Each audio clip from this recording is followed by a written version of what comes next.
The house at the end of Ashford Lane Eleanor had been told the house was abandoned for decades, but when she stood at the end of Ashford Lane, she could see a light flickering faintly in one of the upper windows. The structure was Victorian, its paint long since peeled to a dull gray. Weeds had claimed the front yard, and the wrought iron gate leaned open as if inviting her in. The stories about this place varied. Some said a family had vanished overnight. Others whispered about doors that led to places that shouldn't exist. She told herself she was here only out of curiosity, but deep down she knew it was more than that. She had dreamt of this place for weeks, each night waking with the image of a tall, black door burned into her mind. The wind carried the faintest echo of a child's laugh. It was enough to push her forward, her boots crunching against the gravel path as she stepped toward the porch. The front door stood ajar.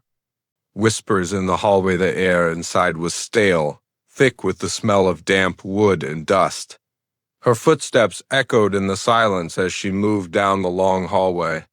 Faded wallpaper peeled from the walls, revealing patches of black mold beneath. She paused at the sound, faint whispers drifting from somewhere ahead. The words were indistinct, curling through the air like smoke. They seemed to come from everywhere at once, seeping from the cracks in the walls and the dark spaces between the doors. Every instinct told her to leave, but the whispers seemed to pull her forward. She passed framed photographs along the wall, faces blurred, features smudged as if time had erased them. One picture stopped her cold, a little girl with wide eyes standing in front of a black door. The edges of the photo were burned. She didn't remember taking a step closer, but suddenly her hand was on a doorknob, cold and slick beneath her palm. The black door of the hallway bent sharply, and there it was, the black door. It stood at the end of the corridor, taller than the others, its surface impossibly smooth. The air here felt heavier, pressing down on her shoulders. The whispers were louder now, and for the first time, she could almost make out words. Her heart pounded. She didn't know why, but she felt certain she had seen this door before, not here, but somewhere else, sometime long ago. The memory hovered just out of reach. The doorknob was different from the others in the house. Brass, polished, warm to the touch. Something moved behind the door. A faint shadow passing from one side to the other. And then, softly, a knock. The room that shouldn't exist. Eleanor turned the knob before she could second-guess herself. The black door swung inward without a sound. What lay beyond was wrong. The room was enormous, far too large to fit within the house's dimensions. It was circular, with walls made of smooth, dark stone. A single chandelier hung high above, its bulbs flickering erratically. Beneath her feet, the floor was covered in water that reflected her face, but her reflection didn't move when she did. She took a hesitant step inside. The air here was colder, almost damp.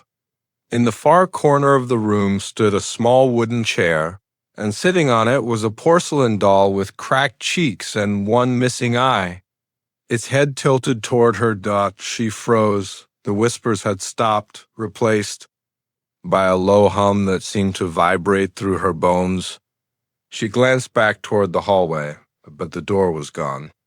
Where it should have been was nothing but smooth stone. Her chest tightened. This wasn't a room inside a house. This was somewhere else. The doll's remaining eye shifted, tracking her as she moved. And then, in a child's voice that echoed unnaturally in the cavernous space, it spoke. "You left me here, Ellie." The doll's memory ****. Eleanor stumbled back, her breath hitching. The doll's porcelain lips hadn't moved, yet the voice had been clear. "You left me in the dark," it said again. She had never owned a doll like this, at least she didn't think so. But something to her mind scrambled, searching for some explanation up inside her stirred. A faint, hazy memory of a birthday party, a gift wrapped in floral paper, and a night when she had hidden the doll in a box because it made the noises stop. The chandelier flickered harder, casting the walls in stuttering shadows. The reflection in the water changed. Now it wasn't her own face staring back, but a younger version of herself. A child. The child's lips moved in the reflection. Don't forget again. Her knees felt weak. She wanted to run, but the water was deeper now, lapping against her shins. And from the shadows at the edges of the room, shapes began to emerge. Tall, thin figures, their faces obscured. Their movements jerky and unnatural. The doll's voice rose. Urgent now. Before the last door closes, you must remember. The tall figures asterisk, the figures moved in silence, their feet not disturbing the water at all. Eleanor backed toward the center of the room, her heart pounding as they drew closer. She could make out faint details. Their skin was gray and cracked, like weathered stone. Where their eyes should have been were only deep hollows, and from those hollows came a faint whispering, a sound like the hiss of escaping steam. One reached toward her, its long, bony fingers brushing her cheek.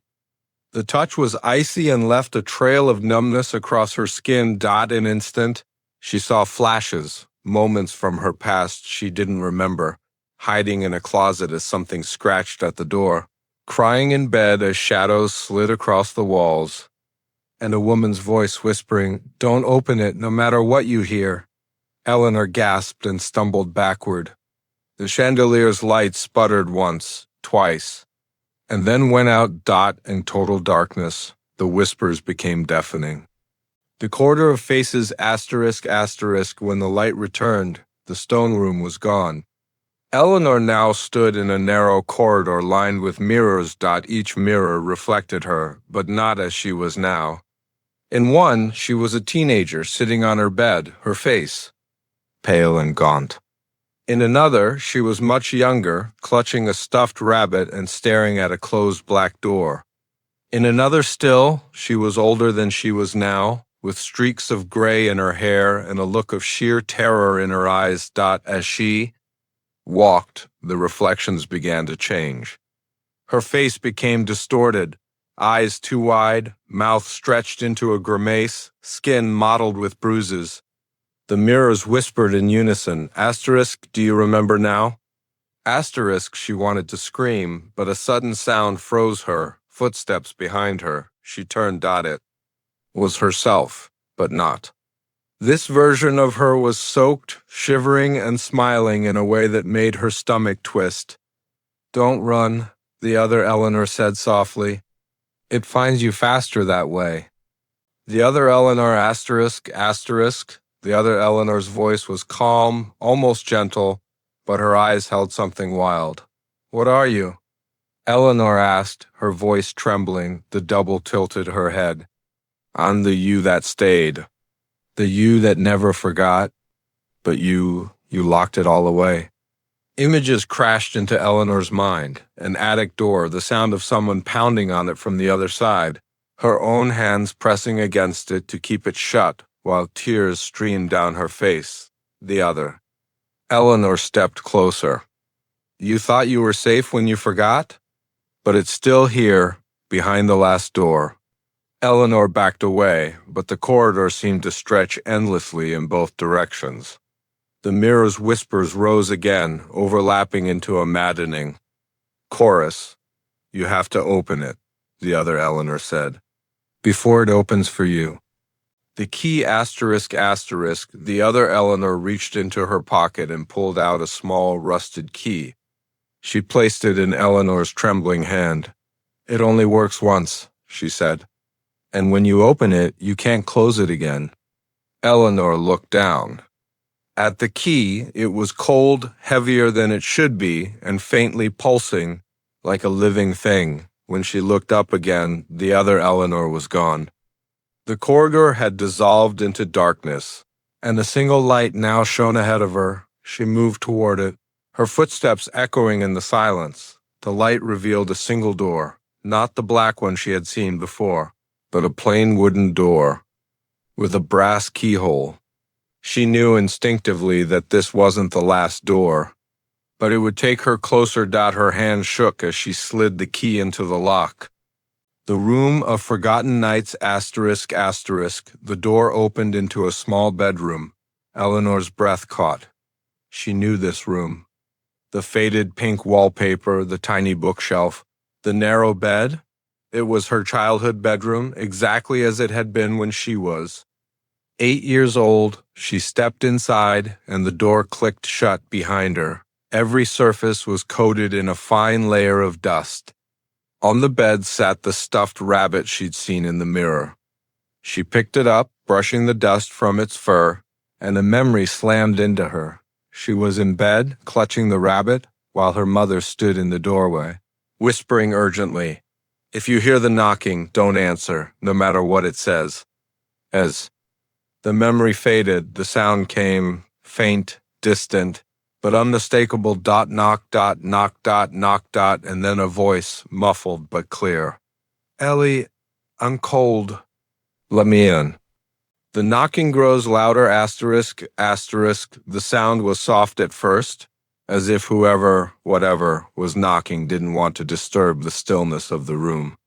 But with each second, the knocks grew louder, sharper, more insistent. Knock, knock, knocked. Eleanor pressed herself against the far wall, clutching the stuffed rabbit as though it could shield her. The voice came again, sing-song and coaxing. "Ellie, you forgot me, but I remember you." She didn't answer. She remembered her mother's words from that buried memory, no matter what it says. The air in the room grew heavy, the temperature dropping until her breath came out in pale mist. The doorknob rattled, then stilled. Silence. Eleanor dared a single step forward. That was when she saw it, the shadow creeping under the door, long fingers stretching across the floor toward her feet. She backed away, but the shadow followed, flattening itself like liquid darkness. The stuffed rabbit twitched in her hands. She gasped and dropped it. It landed upright, its button eyes turning toward the door. In a tiny, cracked voice it whispered, "It's almost here." The attic memory ***. The rabbit's voice jolted loose another memory. She was no longer in the room. She was 8 years old again, standing at the base of the narrow attic ladder. Her father was gone. Her mother's eyes were red from crying. Above, in the attic, came the knocking. Her mother shoved a heavy wardrobe against the attic door and knelt down to Eleanor's level. "We don't open it, Ellie. We never open it. Promise me." Eleanor had promised. She remembered that clearly. But she also remembered curiosity. Weeks later, when the knocking had stopped, she had climbed up there alone, and that's when she saw the black door for the first time. Back in the present, Eleanor's knees buckled. She was shaking, the truth pressing in around her like suffocating air. She hadn't just found the black door before. She had opened it. The first time ***, her mind spiraled into the memory she had spent her whole life burying. She was small, barefoot, the attic floorboards cold under her toes. The black door loomed at the far end, impossibly tall, its surface rippling faintly like water. She had heard a voice from the other side, soft, pleading, almost crying. "Please, it's dark. I'm scared." Her small hand had turned the knob. The door had swung open, and she had seen nothing, just a darkness so deep it seemed to swallow the light from the attic bulb. And then, from that darkness, something stepped out. And tall, with eyes like burning coals and a smile that stretched too far. It had crouched down to her level, its breath cold on her face. "Thank you."